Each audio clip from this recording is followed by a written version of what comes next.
Defensor Rivera, por favor. Un primer reparo que hago a la intervención de la fiscal es que comienza con invocar el artículo 238 del Código Procesal Penal para tratar de sorprender sobre la base de que plantea que va a hacer un ejercicio para demostrar el segundo estándar que ampara al señor Genaro López en la situación actual de este proceso, el segundo estándar cautelar, porque el primer estándar cautelar, a propósito de la excepcionalidad y demás elementos que debe observar el juez de garantía según lo establece el artículo 12 del Código Procesal Penal, hay un estándar adicional que es derivado de que en Genaro López concurre uno de los presupuestos que señala el artículo 238 que hace aún más excepcional la aplicación de la detención provisional. Y por supuesto que siendo el segundo estándar por encima o en adición al estándar regular, la sustentación que demanda ese hecho, esa perspectiva de parte de la Fiscalía exige que se haga una descripción prolija de hechos descritos en tiempo y espacio que permitan al tribunal arribar a la conclusión de que efectivamente se requiere una medida como la detención provisional, porque si no se afecta los fines del proceso. Y cuando hemos escuchado la intervención de la fiscal, no encontramos que se detuvo en ningún instante a suministrar al tribunal información que sirviera para diferenciar del estándar regular de excepcionalidad de la aplicación de medidas cautelares al estándar supra que consiste en que, de acuerdo con el artículo 238, no se puede ordenar la detención preventiva de una persona de 70 años como lo es el señor Genaro López. Hago ese primer reparo, pero comienzo entonces por explicar, honorable señor juez, que en el modelo inquisitivo mixto que regía el proceso penal en Panamá, ocurría que había una violación flagrante del principio de presunción de inocencia porque se permitía que la Fiscalía, con un ejercicio subjetivo, con la expedición de una resolución que nadie controlaba y que solo se basaba en la mera liberalidad del fiscal, se pudiera afectar la libertad de una persona con la detención preventiva. Y ello produjo entonces la modificación dada la exigencia internacional, considerando que por Panamá transitan personas de todos los países del mundo y que todos están sujetos al régimen penal del Estado panameño. Y ese régimen penal permitía el abuso contra la presunción de inocencia, que es un estándar mundial. Y esa situación provocó que Panamá entrara entonces en la reforma para adoptar entonces el sistema procesal penal acusatorio, con un paradigma, por supuesto, entre otros, fundado en la necesidad de rescatar el amparo de la presunción de inocencia y en la dirección para mitigar los efectos nocivos de la posibilidad de que el Ministerio Público aplicara la premisa de que te detengo para investigar y no que investigo para detenerte, invirtiendo también la presunción de inocencia porque abusaba de la detención preventiva como una pena anticipada. Para corregir eso, entonces el sistema penal acusatorio, el Estado panameño, con toda seriedad, adopta el sistema penal acusatorio, pero lo hace, y reitero, con toda seriedad, porque homologa el conocimiento de la legislación y se preocupa por estandarizarlo en los órganos de administración de justicia, llámese órgano judicial y Ministerio Público. Y desde esa perspectiva, el Ministerio Público emite un manual de seguimiento de medidas cautelares que le dice a los fiscales, le habla a los fiscales de las razones que hay que explorar antes de venir a un tribunal a demandar la aplicación de una medida cautelar. Y ese manual, en primer lugar, dice que son exigencias de cautelaridad, son aquellos elementos que permiten fundamentar la necesidad de la imposición de una medida determinada,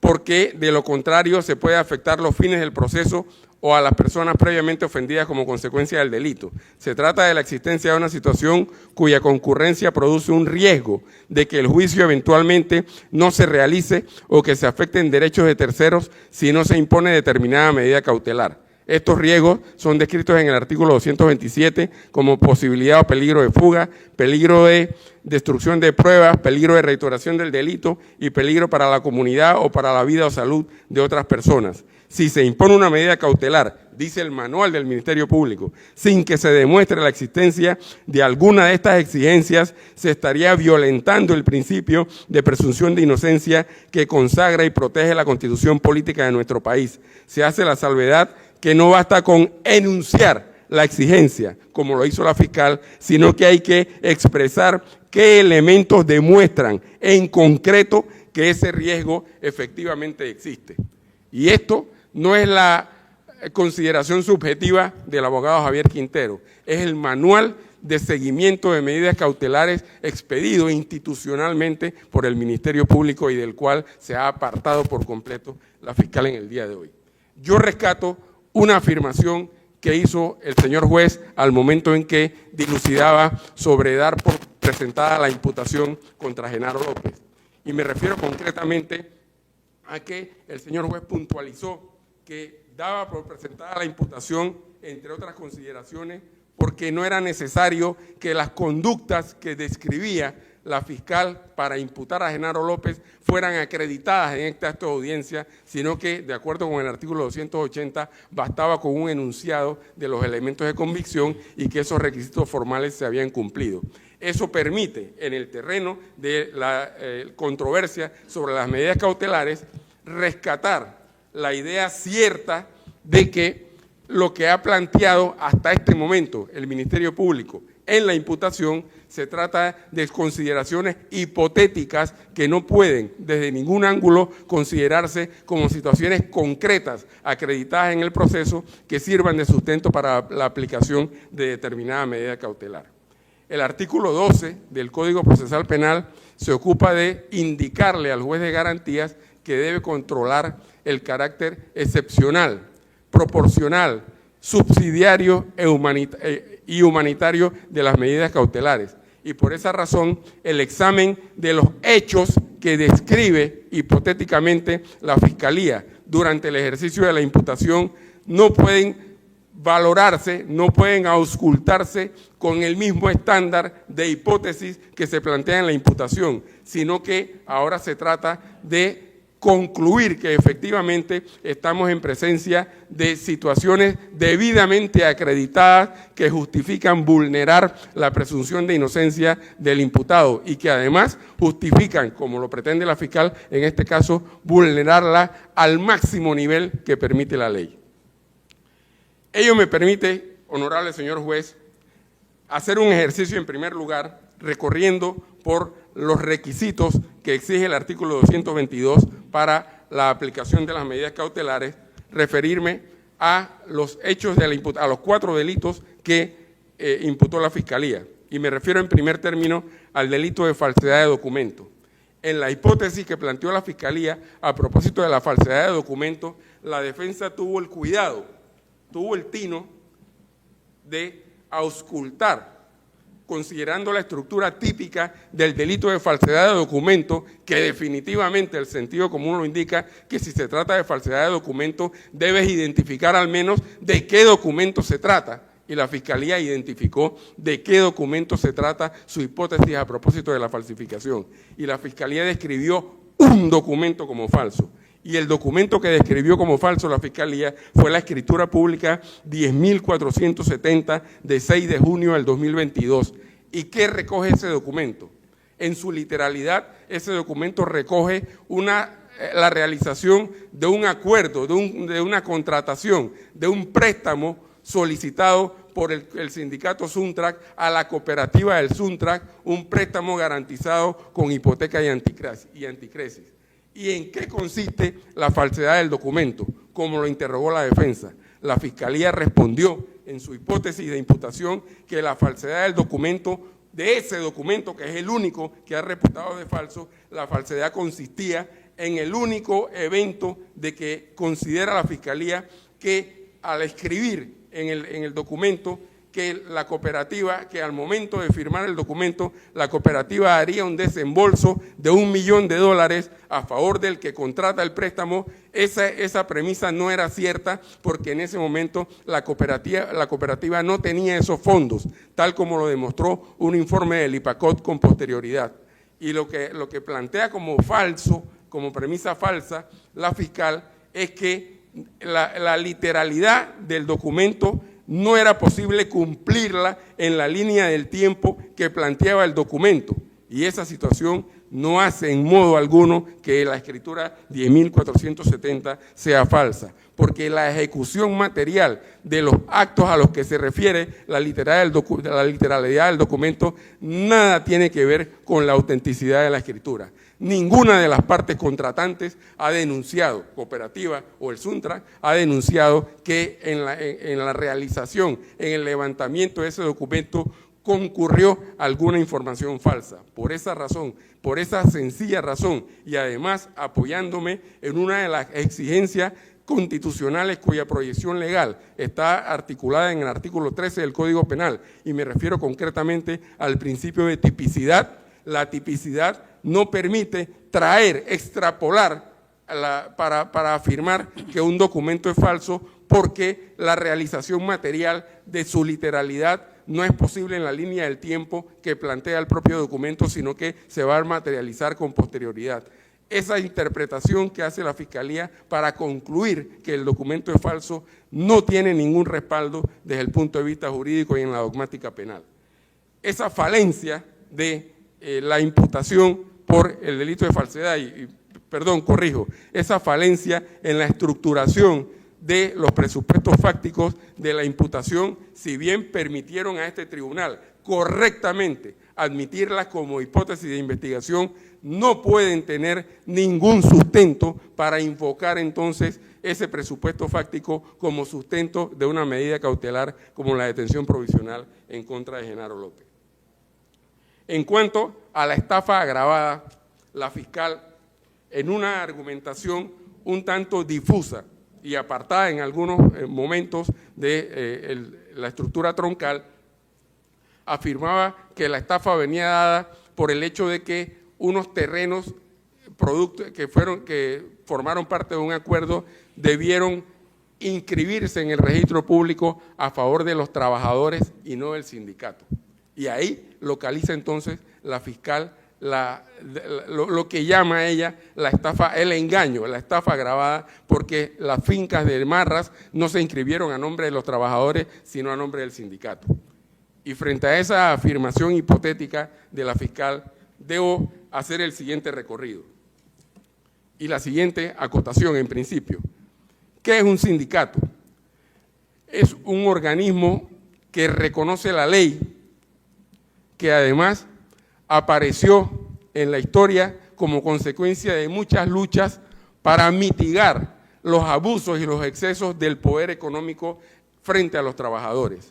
Y ese organismo tuvo tal desarrollo que la propia legislación le reconoce autonomía y personalidad jurídica propia. El organismo está diseñado para proteger los derechos de los trabajadores, porque frente a una empresa, frente a un poder económico, si un trabajador individualmente se enfrenta para reivindicar sus derechos, la respuesta más probable es que la empresa le pase por encima y no le reconozca ningún derecho. Pero cuando el trabajador aparece respaldado por una organización como un sindicato de la calidad y de las cualidades que es el sindicato Suntrac, las posibilidades de que la empresa haga resorte de los derechos del trabajador aumentan, se potencian. En este caso, ¿qué ocurre? Un grupo de trabajadores entran en huelga el 3 de agosto de 2006 a propósito del proyecto RECFROG en Bocas del Toro. Ese grupo de trabajadores no encuentra, sin motu propio, no encuentran la respuesta que demandan de la empresa a sus pretensiones laborales, y ese grupo de trabajadores entonces invoca la intervención del organismo que está diseñado para ampararlo precisamente, que es el organismo sindical. El sindicato presenta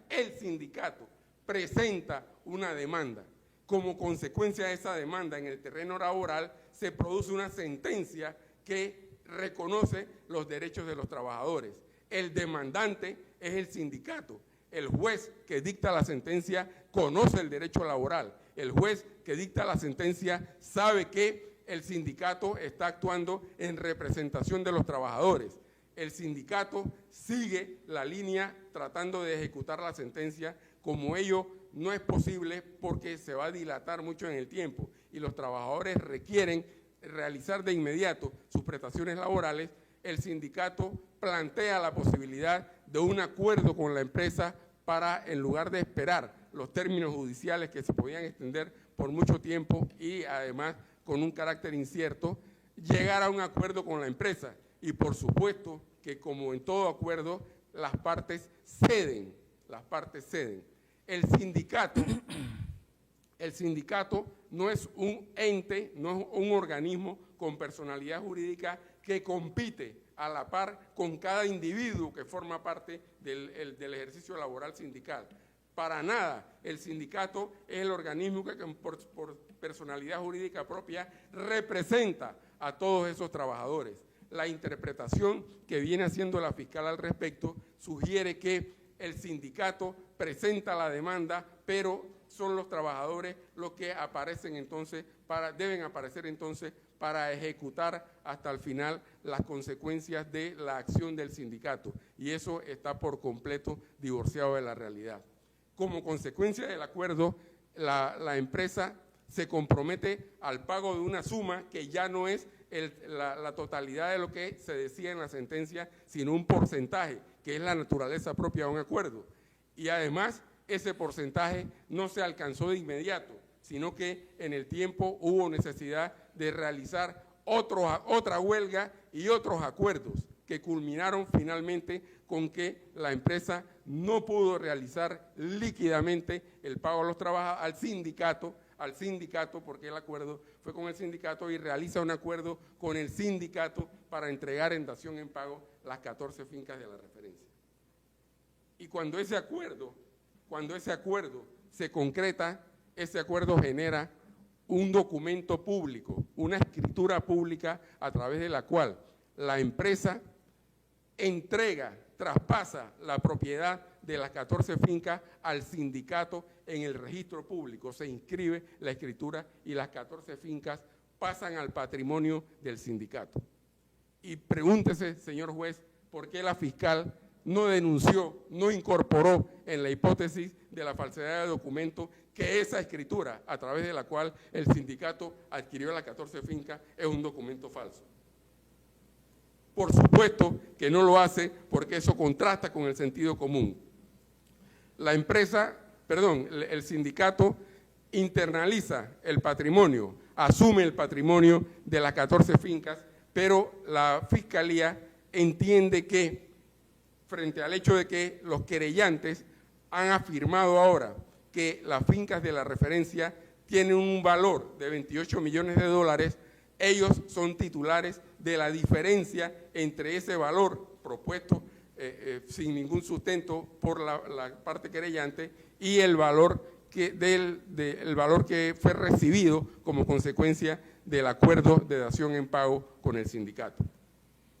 Y eso está por completo divorciado por la realidad. Lo que no se ha asentado debidamente aquí es que el patrimonio del sindicato es el patrimonio de todos los trabajadores. Todos los trabajadores afiliados al sindicato son dueños del patrimonio del sindicato y no como lo plantea la fiscal. El día que el sindicato se liquide, todos los trabajadores tienen derecho proporcionalmente a obtener una parte de ese patrimonio del sindicato el día que el sindicato se liquide. El patrimonio del sindicato está diseñado para garantizar el funcionamiento del sindicato. Y esa disputa que plantean los querellantes no es una situación que debe dilucidarse en la jurisdicción penal. Esa disputa que plantean los querellantes, esa diferencia entre lo recibido y lo que dicen, a lo que dicen tener derecho como consecuencia de los acuerdos con la empresa que construía en RedFrog, tiene acción en la jurisdicción laboral y en la jurisdicción civil. Y en ninguna de las dos jurisdicciones, por propia boca del querellante, en ninguna de las dos jurisdicciones los trabajadores insatisfechos han accionado hasta este momento, sino que prefirieron la jurisdicción penal desde el 2022. ¿Y por qué se podrá pensar que desde el 2022 hasta el 2025, con ese proceso penal, no habría ocurrido ninguna situación como la que hoy nos ocupa?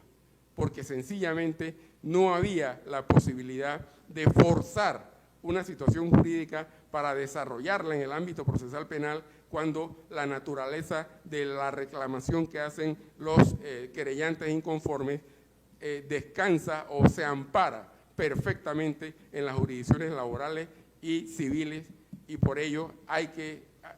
conforme lo establece el artículo 3 del Código Penal, aplicar el principio de mínima intervención y no traer esta discusión al tema penal. Todo esto lo planteo respetando que ya hay una imputación admitida, pero para diferenciar que la imputación y los presupuestos fácticos invocados por la fiscal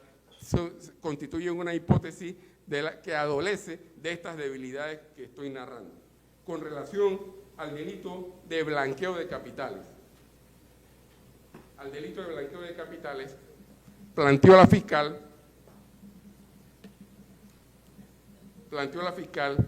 que el delito de blanqueo de capitales está relacionado fundamentalmente con un informe del IPACOP que descubrió debilidades de la cooperativa en el terreno de las reglas para la prevención del blanqueo de capitales. Y el único reparo que hago en este momento al respecto consiste en que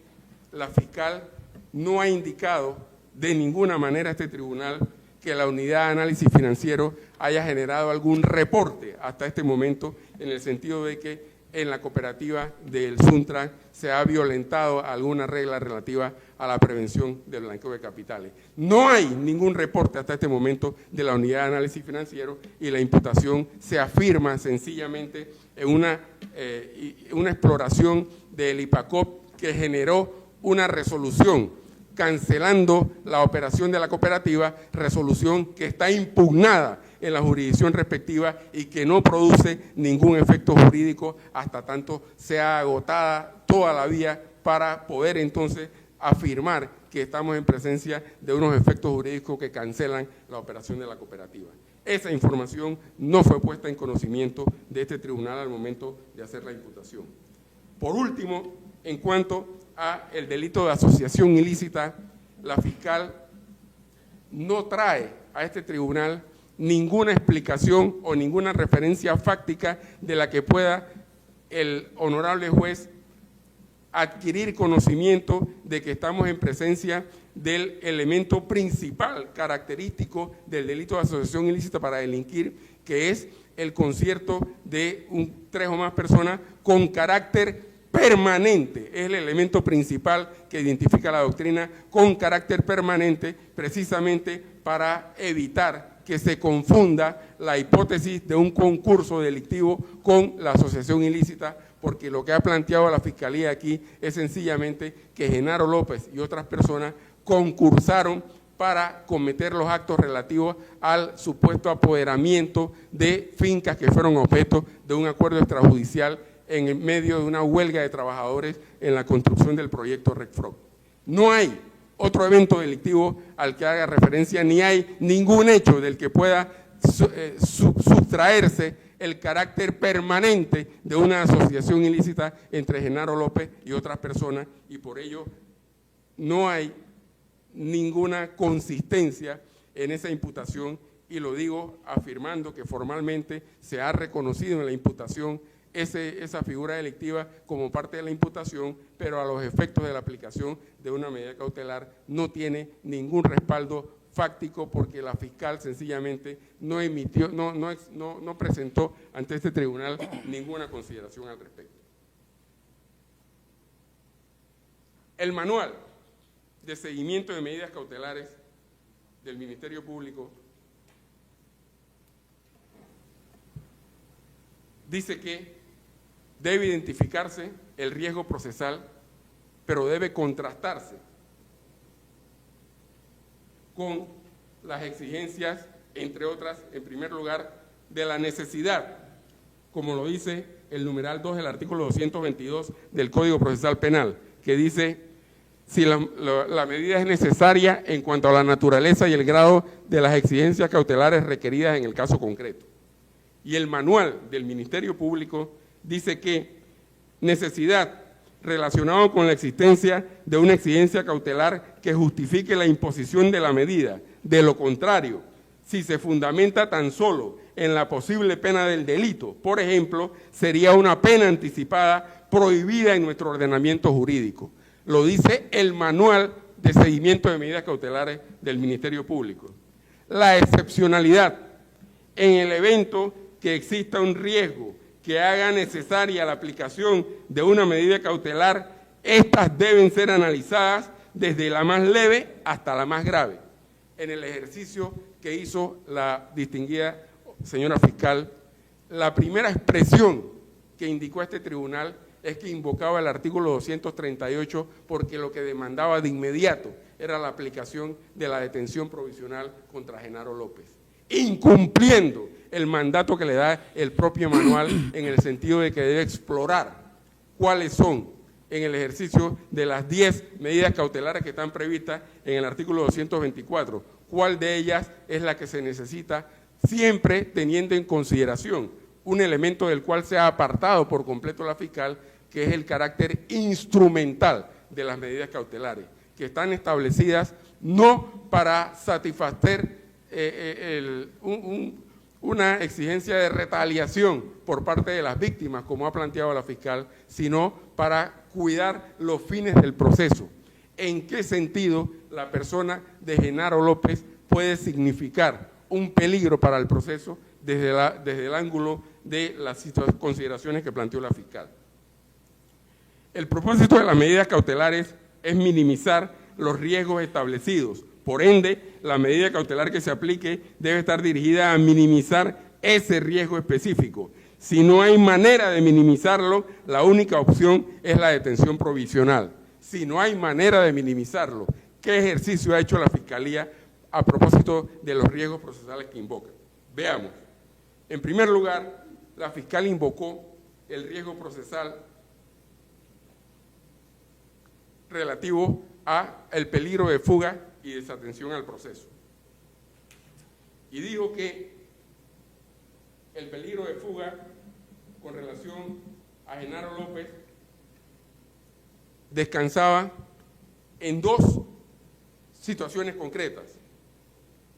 La primera de ellas, en que Genaro López había dicho que tenía unos ingresos mensuales superiores a 5.000 balboas. Y esa afirmación no tiene ninguna consistencia desde la perspectiva del sentido común, porque eso supondría que todo aquel que gana una suma como esa mensualmente está sujeto a ser candidato a ese riesgo procesal, y eso no es cierto. El otro aspecto que mencionó la fiscal es que, dado el hecho de que el señor Saúl Méndez, miembro del sindicato Suntrax, también procesado en esta misma causa, tomó la decisión de asilarse en una embajada, eso significa que como Genaro López es miembro del Suntrax, también puede tomar una decisión como esa. Y cuando se examina esa afirmación de la fiscal, desde un punto de vista pero muy básico, uno puede identificar de inmediato que se trata de una especulación pura y dura, que violenta por completo el principio de presunción de inocencia y el carácter individual que debe reconocerse a la persona de Genaro López, a quien no se puede juzgar, ni procesar, ni sujetar a ninguna medida cautelar en función de la conducta de otra persona. En absoluto, es realmente un desconocimiento craso de reglas previstas en convenciones que tutelan las garantías del individuo en el terreno de la libertad, como las reglas de Tokio y otras más, la Convención Americana de Derechos Humanos, y que las consideraciones de la fiscal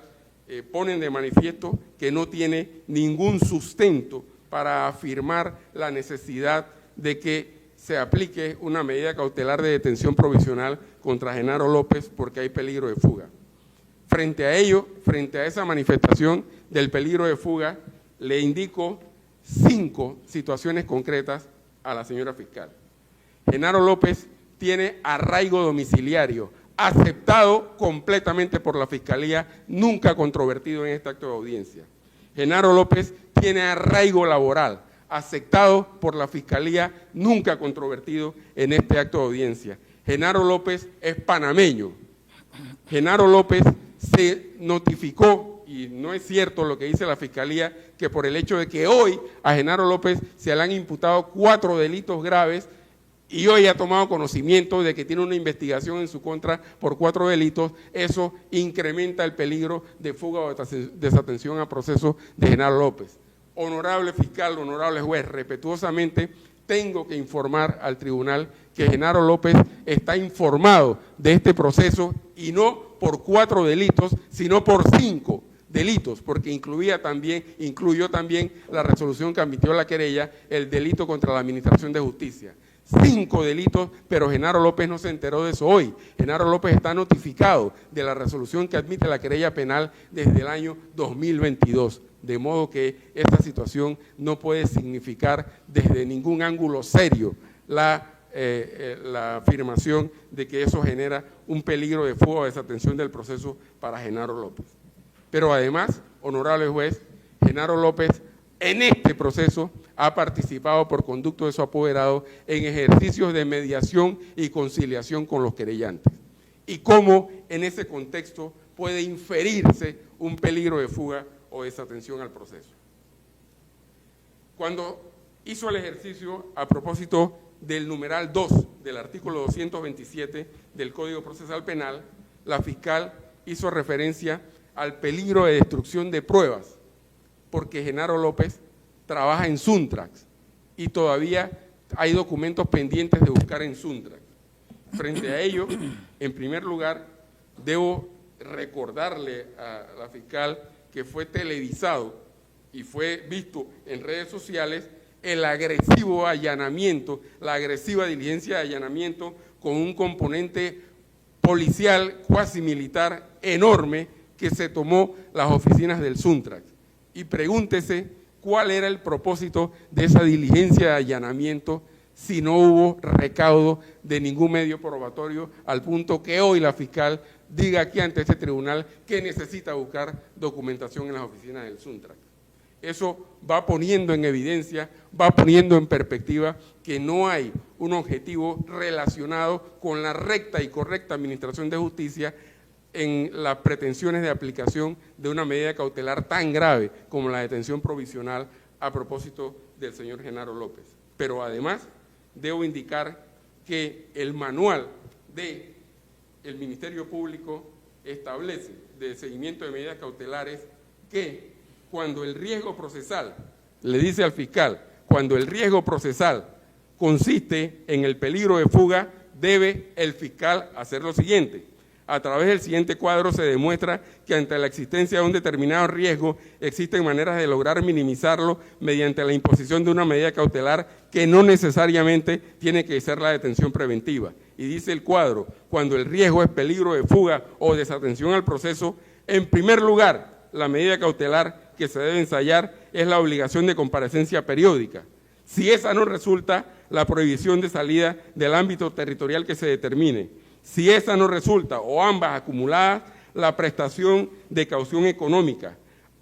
subsidiariamente la colocación de localizadores electrónicos o la obligación de mantenerse en su propia casa y por último, si alguna de esas no resulta o todas acumuladas no resultan viables porque se ha demostrado la concurrencia de actos concretos por parte del imputado que sugieren que esas medidas van a ser ineficaces para impedir o minimizar el peligro de fuga, entonces procede la detención provisional. Y yo le podría preguntar en este momento a la señora fiscal y al honorable señor juez si en este acto de audiencia se ha señalado un solo acto, uno solo, del señor Genaro López que suponga intento de fuga o desatención al proceso. Ni uno solo. Y tengo que reflexionar acerca de el reparo que hizo el honorable juez durante el ejercicio de la aprehensión provisional, y lo digo porque guarda relación con la medida de detención provisional. Hacía el reparo el juez de que el hecho de que Genaro López se hubiese presentado a la Fiscalía el día 22 de mayo para tomar conocimiento de lo que estaba ocurriendo y de lo que se estaba diciendo en medios de comunicación y redes sociales, no se configura como una comparecencia voluntaria que ameritara declarar ilegal la aprehensión. Y discutíamos hace unos minutos con unos colegas y presentaba yo la proyección de que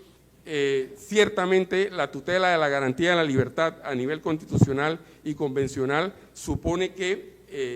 esa tutela el juez la debe ejercer con el rigor que corresponde, pero que tratándose de la aprehensión provisional que tiene una duración breve, un plazo muy breve materialmente de duración, porque tiene un objetivo específico que es distinto al de las medidas cautelares, entendía que se pudiera afirmar que no había ilegalidad de la aprehensión provisional, como lo declaró el honorable señor juez. Sin embargo, de ahí a considerar que concurre en la causa peligro de fuga o desatención al proceso por parte de Genaro López, por supuesto que lo que se ha acreditado en este proceso es diametralmente opuesto a lo que afirma la fiscal. No hay ningún acto, reitero, de Genaro López que sugiera el peligro de fuga. Si se decretara una medida cautelar contra Genaro López, independientemente de que fuera cualquiera de las 10 que están en el numeral, en el artículo 224 del Código Procesal Penal,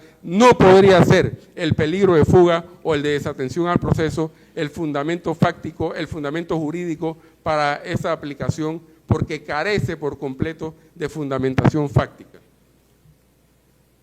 Tratándose de la medida de peligro de destrucción de evidencia, dice el manual que el fiscal debe ensayar primero con la pretensión de separación del cargo o la prohibición de tener contacto con ciertas personas o visitar ciertos lugares, o el abandono del domicilio o la obligación de mantenerse en su propia casa y, en última instancia, si todo ello fuera imposible, la detención provisional. Y si lo que le preocupa a la fiscal es que Genaro López pueda tener algún contacto con las oficinas del SUNTRAC, perfectamente ese riesgo es mitigable expresamente con la medida cautelar que establece el numeral 3 del artículo 224 del Código Procesal Penal, relativa a la prohibición de concurrir a determinadas reuniones o visitar ciertos lugares o comunicarse con personas determinadas. Cuando se trata de la naturaleza, la fiscal hablaba del riesgo del numeral 3, concretándose en la naturaleza y número de delitos imputados, y hacía tránsito nuevamente por la especulación del valor de 28 millones de las fincas, y que alguna persona concurrió al proceso, varias personas concurrieron al proceso, indicando que habían sido objeto de amenazas. Pero cuando el tribunal, y lo digo con la certeza de que el tribunal va a actuar en condiciones de imparcialidad, cuando el tribunal examina la información que recibe por parte de la Fiscalía al respecto, podrá encontrar, en primer lugar, que la fiscal nunca ha mencionado qué persona es la que ha hecho alguna amenaza. La fiscal nunca mencionó que Genaro López ha amenazado o mandado a amenazar a ninguna persona. La fiscal no ha dicho aquí, en modo alguno, que alguna de esas personas que dicen haber sido amenazadas, que han concurrido directamente a un proceso penal, que no fueran a reivindicar pretensiones laborales, ni a la jurisdicción laboral, ni a la jurisdicción civil, pero que tampoco fueron a reivindicar por supuestas amenazas a la jurisdicción administrativa ante los jueces de paz. Ninguno fue a la jurisdicción de paz a comunicar que había sido objeto de amenaza, sino que vienen directamente a consignar esas afirmaciones ante la fiscal. Esa situación evidencia que los hechos propuestos por la fiscal no tienen ninguna consistencia para sugerir que hay un peligro de que Genaro López pueda afectar la consecución de medios probatorios para el juicio. La naturaleza y número de delitos imputados, dice el manual de medidas cautelares, que al respecto deben explorarse medidas cautelares como la prohibición de portar armas, prohibición de uso de licencia de conducir, colocación de localizadores electrónicos. Debo hacer una consideración entre paréntesis en este momento, honorable señor juez. Una cosa es llamar delito grave a la expresión que denomina típicamente una conducta delictiva, y otra cosa es llamar delito grave a una conducta identificada en tiempo y espacio respecto de la cual se tienen elementos concretos que vinculan a una persona con la realización de esos eventos. Y aquí lo que ha hecho la fiscal es afirmar que se trata de blanqueo de capitales sin que exista ningún requerimiento de la Unidad de Análisis Financiero. Ha invocado delito de falsedad de documento con las deficiencias que he explicado antes, ha invocado la estafa sobre la base de que eran los trabajadores los que tenían que recibir el traspaso de las fincas y no el sindicato, una distorsión completa que muestra un desconocimiento craso, y lo digo con todo respeto, de las figuras que están consignadas en el Código Laboral a propósito de las organizaciones que protegen los intereses de los trabajadores. Y también ha mostrado aquí una imputación por un delito de asociación ilícita para delinquir sin ninguna consistencia típica, ni siquiera en la denominación. Y con todas esas deficiencias no puede entonces considerarse que estamos en presencia de delitos graves. La palabra, fíjese que en la orden de aprehensión la fiscal invoca la ley 121,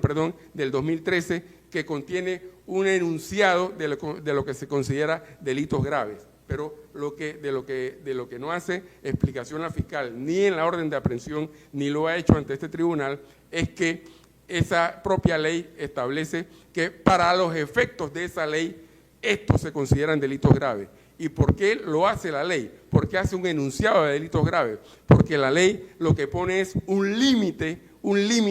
porque la ley incorpora unos mecanismos de investigación, unos mecanismos especiales de investigación, como las interceptaciones de comunicaciones privadas, como las entregas vigiladas de drogas y otras más, que violentan garantías constitucionales, que invaden garantías constitucionales. Y por esa razón la propia ley se cuida de no permitir que a propósito de cualquier figura delictiva se puedan utilizar unos mecanismos. Y el enunciado es restrictivo. El enunciado no significa que siempre que se hable de blanqueo de capitales se está ante una conducta grave, porque a objeto de aplicar una medida cautelar, lo que debe ser grave es la conducta que se ha recogido en el proceso respecto del procesado, y no la hipótesis y la denominación de la hipótesis que haga la fiscal, porque si se hace de ese modo se estaría violentando por completo las garantías constitucionales del señor Genaro López.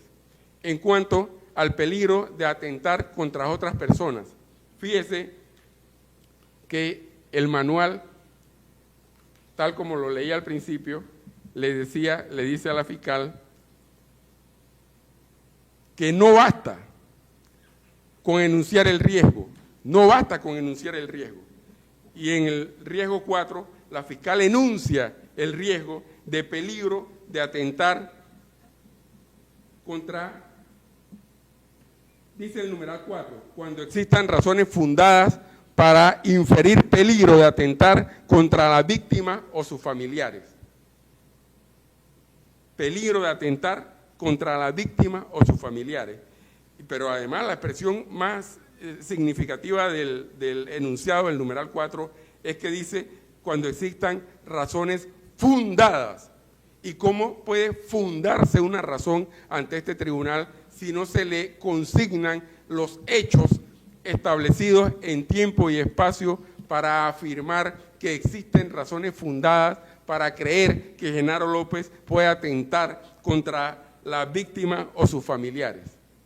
Semejante afirmación de la fiscal, a objeto de superar el estado de libertad que la Constitución protege a favor de Genaro López, no tiene consistencia y no tiene fundamento jurídico para convencer la conciencia de este tribunal para limitar tan groseramente la libertad ambulatoria de mi representado. Superado el examen que ordena el artículo 12 del Código Procesal Penal como primer estándar a propósito de la aplicación de cualquier medida cautelar, me refiero ahora, honorable señor juez, al otro estándar, al supraestándar que consigna el artículo 238 del Código Procesal Penal, que dice que, salvo que existan exigencias cautelares de excepcional relevancia, no se decretará la detención provisional cuando la persona imputada sea una mujer embarazada o que amamante su prole, una persona que se encuentra en grave estado de salud, una persona con discapacidad y con un grado de vulnerabilidad o una persona que haya cumplido los 70 años de edad. Está probado en el proceso que Genaro López tiene 70 años de edad. Pero pregúntese, honorable señor juez, pregúntese la faz del país, ¿qué razones excepcionales ha explicado este tribunal la fiscal para afirmar que una persona amparada por este criterio legal de excepcionalidad que lo coloca fuera de la línea de posibilidad de aplicación de la detención preventiva, ha presentado a la fiscal ante este tribunal para justificar que a pesar de tener 70 años de edad, debe ordenarse la detención provisional de Genaro López? Informo a este tribunal, y lo hago en el ejercicio de control horizontal con la fiscal, que el señor Genaro López padece de hipertensión esencial, dislipidemia, prediabetes, lumbalgia crónica, que ha sido evaluado desde el 15 de junio del 2021 hasta el 25 de marzo del 2025. Detallo las acciones médicas realizadas. Consulta por debilidad generalizada, artralgia. Se le ordena niveles de testosterona en laboratorios generales, control, tratamiento médico con aminoex, ampollas bebibles cada día por 10 días. 5 de julio del 2021, se evalúan laboratorios solicitados, se medica con Forxiga, Crestor, Deferol y testosteronas intramusculares por 4 semanas. Controles en 3 meses para seguimiento de salud, diagnóstico, prediabetes, dislipidemia, andropausia, deficiencia de vitamina D3. 14 de julio del 2021, consulta por constipación, 2 semanas de evolución, se le medica con Peglax 355 sobres, se le ordena para clínicos Helicobacter pylori en heces, diagnóstico estreñimiento. 12 de diciembre del 2022, consulta con síntomas de resfriado, diagnóstico infección por COVID-19. 26 de octubre del 2022, consulta para seguimiento de laboratorios. 3 de abril del 2023, consulta por dolor en cadera derecha y parestesia en miembro inferior derecho. Diagnóstico lumbocitalgia. Tratamiento Srimen tabletas, Disflan tabletas. 10 de abril del 2023, consulta por persistencia del dolor. Tratamiento doloneurobión intramuscular derectual. Se le ordena radiografía lumbosacra. 14 de abril del 2023, consulta por persistencia del dolor de cadera. 29 de diciembre del 2023, consulta por sensación de dolor en esfínter anal.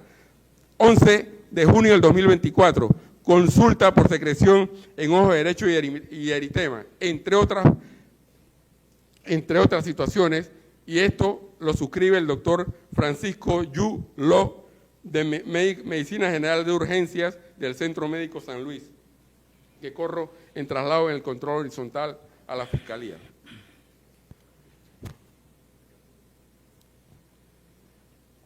Asimismo, el doctor Carlos A. García Mallorca, cardiólogo y médico interno, el 23 de mayo del 2025, certifica que el señor Genaro López, con cédula 9-103-368, es paciente de esta práctica desde el 27 de junio del 2012, que el señor López padece hipertensión arterial sistémica está bajo tratamiento médico que consiste en Esforge 10/320 miligramos diarios. Firma doctor Carlos A. García Mallorca. Sobra mostrarle a la fiscal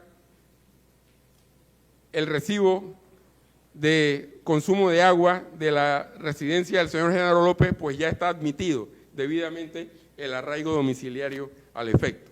Pero yo voy culminando esta sustentación de la oposición a la aplicación de la medida de detención provisional contra Genaro López, agregando antes que también existe una evaluación psicológica y socioeconómica en la que dice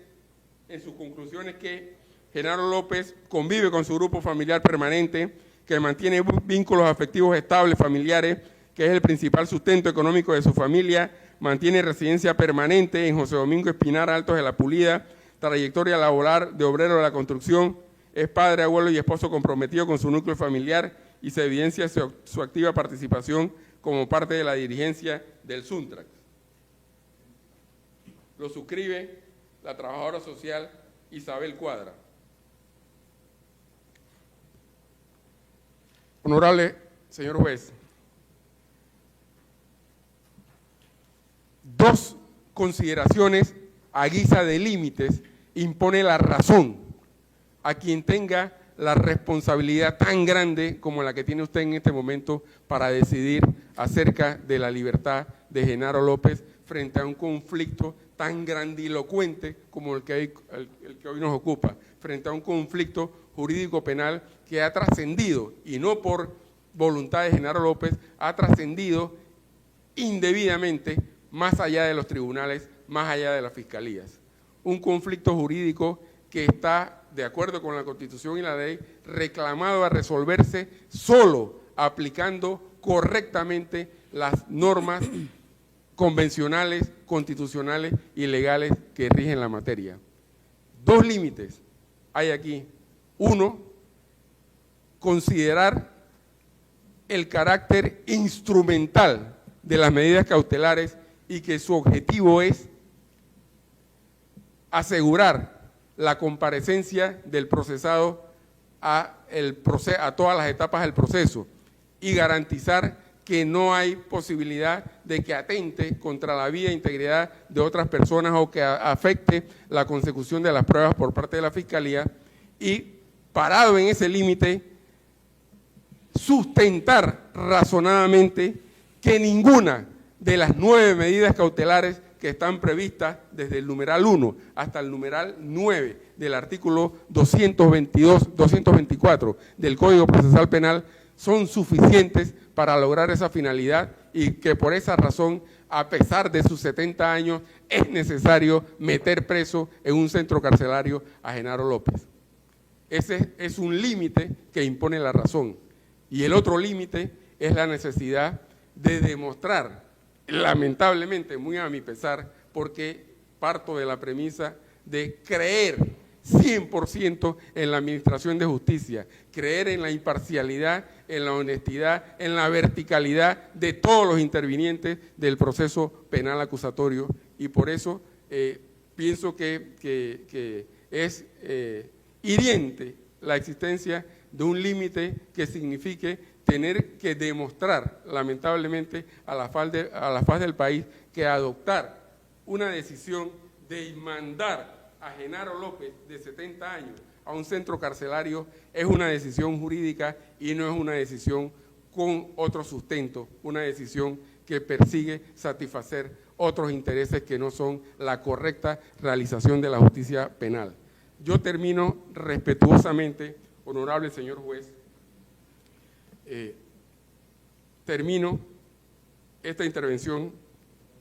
con una frase del maestro doctor Eduardo Couture, que no la quiero endilgar, no pretendo que se interprete en modo alguno en forma personalizada, sino en forma abstracta, referida a los órganos de administración de justicia. Antes de ello, debo decirle al tribunal que los riesgos procesales que ha invocado la fiscal y la estructura fáctica que ha planteado frente al análisis que de ello he realizado en esta oportunidad me permiten afirmar a este tribunal que para satisfacer los fines del proceso y mitigar esos riesgos procesales resultan suficientes las 3 medidas cautelares que voy a proponer. En primer lugar, la del numeral 1,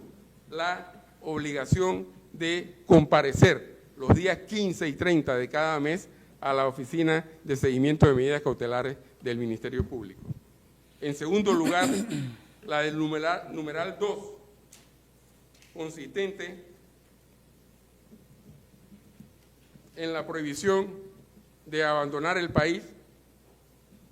de abandonar el territorio nacional sin autorización judicial, aparejado a ello la entrega, al finalizar la audiencia, del pasaporte del señor Genaro López a la Fiscalía para su custodia mientras dure el proceso. En tercer lugar, la del numeral 3, la prohibición de concurrir a las oficinas del SUNTRAC o de la cooperativa del SUNTRAC.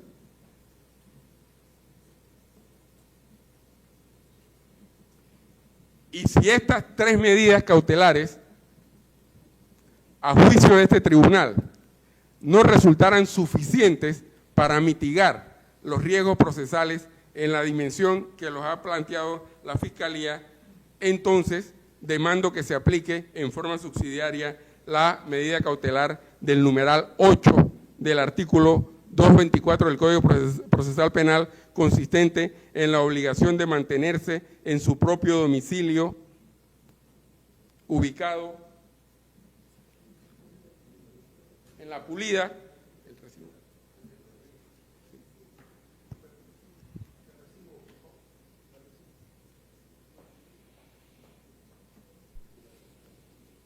ubicado en La Pulida, Altos de La Pulida, calle Segunda, número C28.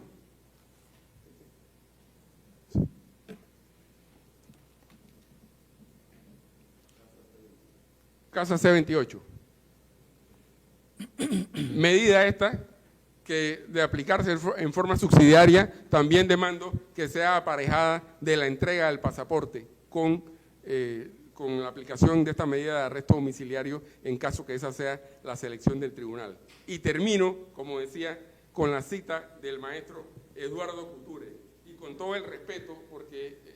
el ejercicio que hago es la actividad que determina realmente un quantum importante de la pasión que día a día me mueve, que es el ejercicio de la abogacía, porque respeto profundamente la abogacía, porque respeto al juez, porque respeto al fiscal, a la fiscal, porque respeto a los ciudadanos, porque respeto al prójimo. Le quiero traer a colación esa cita del maestro Eduardo Couture, que precisamente frente a situaciones como esta, en las que se siente la presión de elementos externos a la administración de justicia, dijo con mucha sabiduría: el día que los jueces tengan miedo, y era refiriéndose a los organismos de administración de justicia, ningún ciudadano podrá dormir tranquilo. Muchas gracias. Bien.